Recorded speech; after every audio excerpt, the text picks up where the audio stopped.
Alright, I'm back with another Destiny 2 video. Obviously, it is the launch of the Witch Queen today, which we have been waiting for 15 months, 16 months? I don't know. It's been a really long time. And huge day. So much to do that I don't really even know where to start almost. So my initial plan here was I was going to play through the campaign on normal and then just try and kind of get through it at a reasonably fast pace without failing sections a bunch of times on Legendary, which I hear people are doing, and just kind of getting all the story beats and then coming out of it the other side with sort of at least, being spoiler immune for the main story. And, I'm not going to go into the details of the story super in depth on day one here, but I also didn't finish the campaign. I am recording this about 6 hours after I started playing. I've been playing pretty much nonstop. This has not involved me sidetracking and doing any Gambit or Crucible or Strike playlists, or like the most distracted I've been has been I've done a couple like public events and things, and a couple things in the Throne World that were like part of a world quest. And my impression of this is I am impressed so far by the scale. This is a lot bigger than I was anticipating. I saw the map of the Throne World and I'm like, okay, it's a little Dreaming City-ish. There's like one, main point there, and yet it's pretty deceptive. This is a really, really labyrinthine map that has giant sections to it that you have to really trek to get to, and you could very much see that Bungie is trying to channel the Dreadnought in a lot of ways here. It has, secret chests, it has hidden platforms, it has like mysteries and things that we'll solve.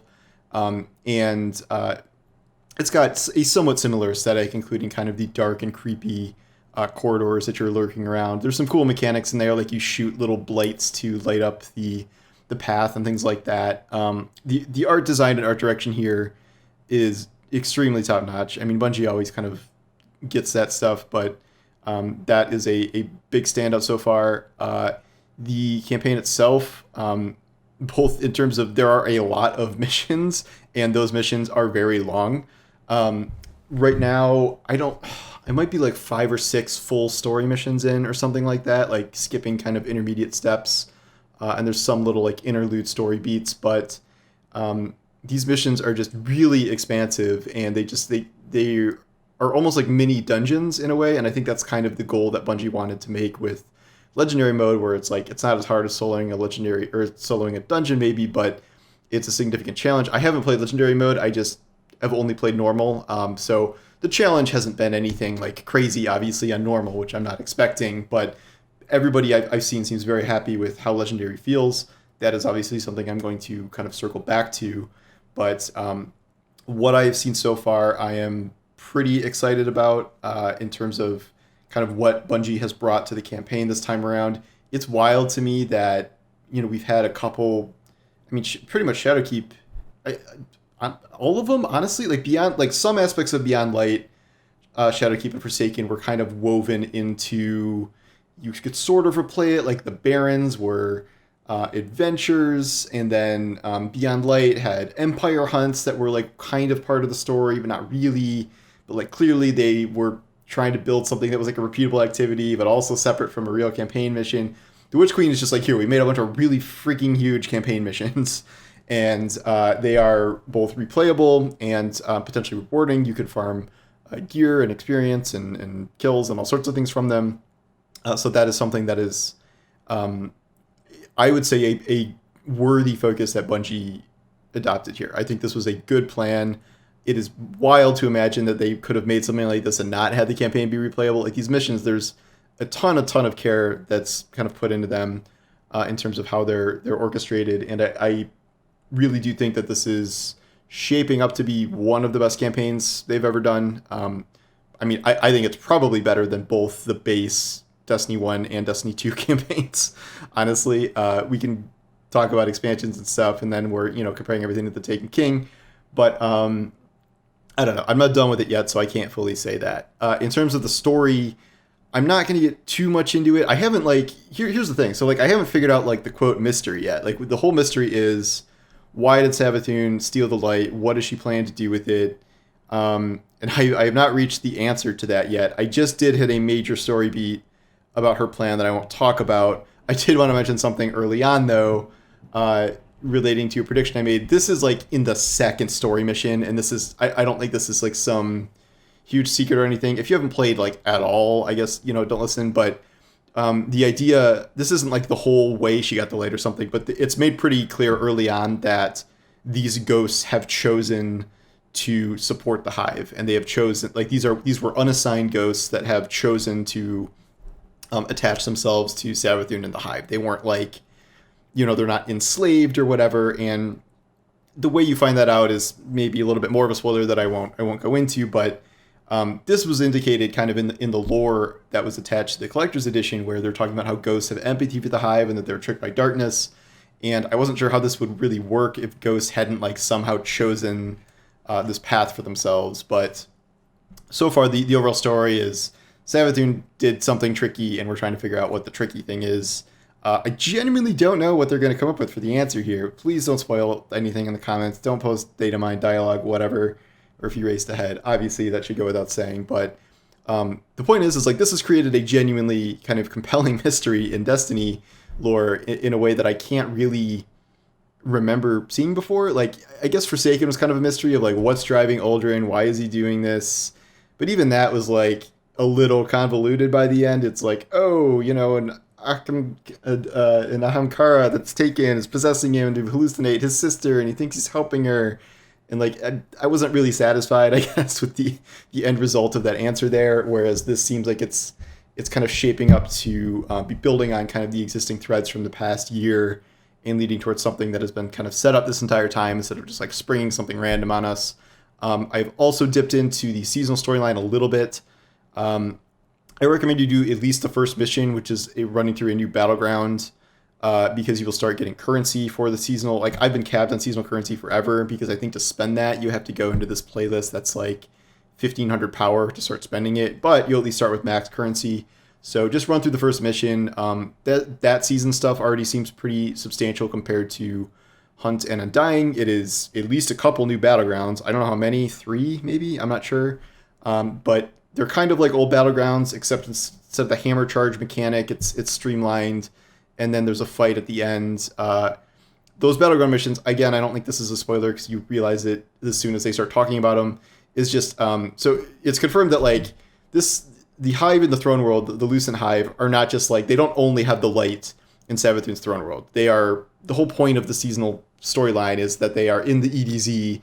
The Lucent Hive are there with light, and they are, destroying things, and we have to go kill them. So while we're trying to figure out how she got the light and all that stuff, and solving the mystery in Witch Queen, seasonal storyline is Saladin and Keitel just like taking a sledgehammer to the Lucent Hive. In terms of physically fighting the Lucent Hive, that's been interesting.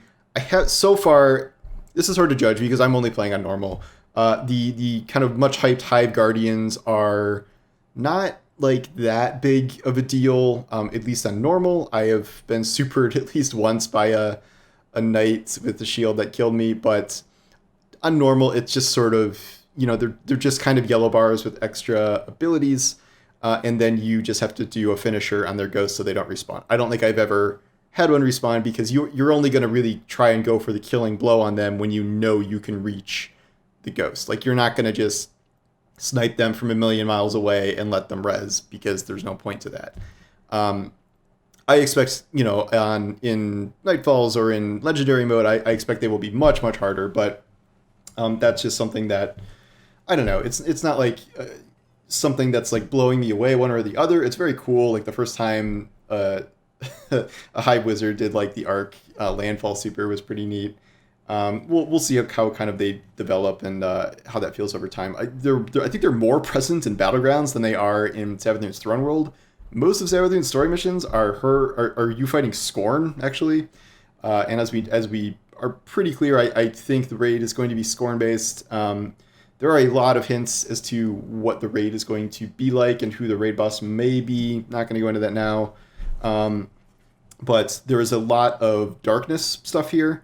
This is not just, we're trying to find out Savathun's mysteries and stuff. This is very, very infused with the pyramids and the darkness and the voice in the darkness and all this stuff. The darkness, something is named. I don't know if it's like the Voice in the Darkness's name, but there is a new name for something that we are fighting, which may be the raid boss or maybe something else. I'm not sure yet. Um, what else is there? There's so much stuff. Weapon crafting. I am very excited about this so far.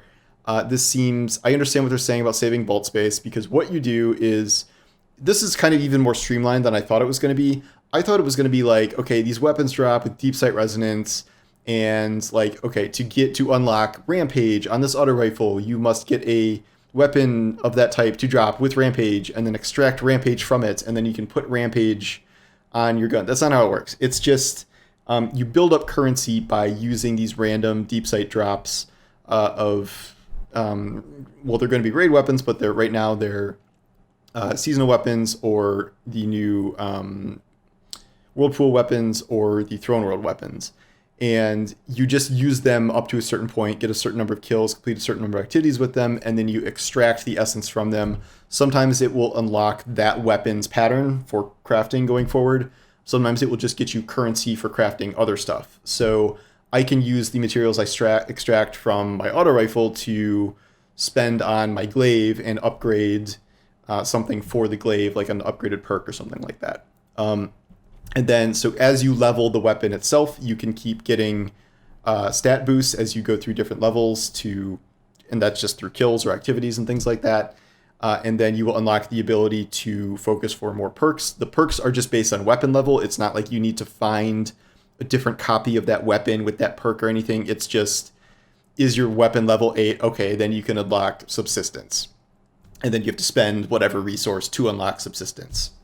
And then to unlock upgraded subsistence, which is a little bit better in some way, you will need kind of the new Ascendant Shard currency for weapons. I forget what it's, Ascendant Alloy or something like that, but that will be rewarded from some endgame things. Banshee has some that you can earn. I don't know all the sources of this, but there's an activity in Savathun's Throne World that's like I think it's a public activity that gives those too. So we'll see how that plays out. I don't think those are going to be maybe as rare as Ascendant Shards, because there's just not that many sources of Ascendant Shards, but because, you got to use them for every single advanced perk you unlock on every single weapon. So it seems like, those are going to be hopefully a little more prevalent. The system is good. I like the system because it does a few things. It allows you to use random drops that you wouldn't normally focus on. Like, it's optional. You could still use your favorite weapons if you want, but if you get a weapon drop with a little red border around it, you're probably going to pick up that weapon, and no matter the role, you're going to get, a couple missions worth of kills on it, extract the stuff, and then move on. And that's a way to make loot drops interesting, because every time something drops now, I'm like, okay, is this deep sight? Like, what's the role? Like, what am I looking for here?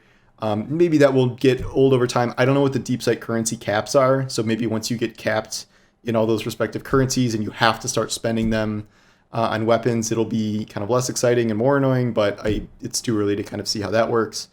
I really do like the idea of fully investing in a weapon that feels like it's yours, that you feel like you've worked on kind of indefinitely. Everyone is starting with the glaive, but for instance, there's a new aggressive 2-burst kinetic sidearm, which is Breachlight. It's I forget what it's called. It's the one behind me. Empirical evidence. That's what it's called. So what I can do with that now is I got one that was deep sight. So I got skills, I extracted it, and that let me craft it. So I crafted this one.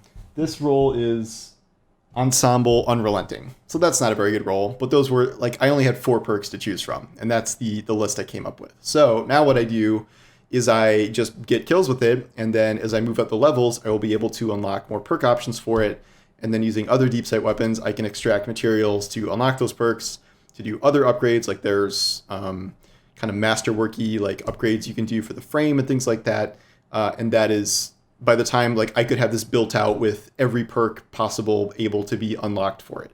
That costs some currency to change between them, but that is essentially the end goal here, and you can do that for every one of these crafted weapons. There's even something neat that if it shows when the weapon was first crafted, so it says 2/22/22. So it will always be dated like that. I made a joke about weapons being NFTs now, but it's kind of it's the same principle. It's not on the blockchain obviously, but this is like what digital ownership feels like. I know like Bungie could delete their servers and it's gone or whatever, and whatever the crypto people say, but like this is a way to kind of make weapons feel like your own tools that are unique that you have built, that like you built it on this day. This is your thing with your kill counter and your ornaments and your perks and your investment. I like that. This seems like the start of a very good system, even if it may end up needing some refining over time. Glaives. Glaives are very fun. I really, really enjoyed Glaives so far. Again, this is just, normal campaign difficulty, so I cannot say how effective they are elsewhere, but between having a shield, between having infinite melee, like, it doesn't cost anything to melee. It doesn't cost ammo to melee. So it's like, it's almost like a sword that where it doesn't cost ammo to use the sword, and then it can shoot things. Like, it is a ton of utility in one weapon, and like it feels good because Bungie made it, and everything Bungie makes feels good. So that's interesting. But like I was almost kind of stunned to see that it does not actually cost ammo, like any ammo at all, to just swing it. So you're just, you're in a group of enemies, you're just doing combos left and right, and this and that, and it's a ton of fun. And I have really been it's the weapon I've leveled up the most so far because you're kind of supposed to, but it is very all-purpose weapon that, again, in higher level content, in raids, I don't know if it'll be like the most meta thing or optimal DPS or whatever, but I have been stabbing a whole lot of story or strike bosses to death with a bunch of other people or in battlegrounds and stuff with other glaives. So I don't know. I'm just saying I put boss spec on it, and it does some work. So I really enjoyed that. I didn't really know what to think of glaives. I thought they looked kind of weird, but you got to trust Bungie. They know how to make weapons, and this is more interesting, I think, than they could have done with some other, just like a crossbow or something a lot more stereotypical, I guess. So I'm curious to see the other ones. We know there are exotic ones. We know there's an Iron Banner one. I think that's been confirmed. I have not gotten any of the new exotics yet. I think Osteostriga is hidden behind the campaign somewhere.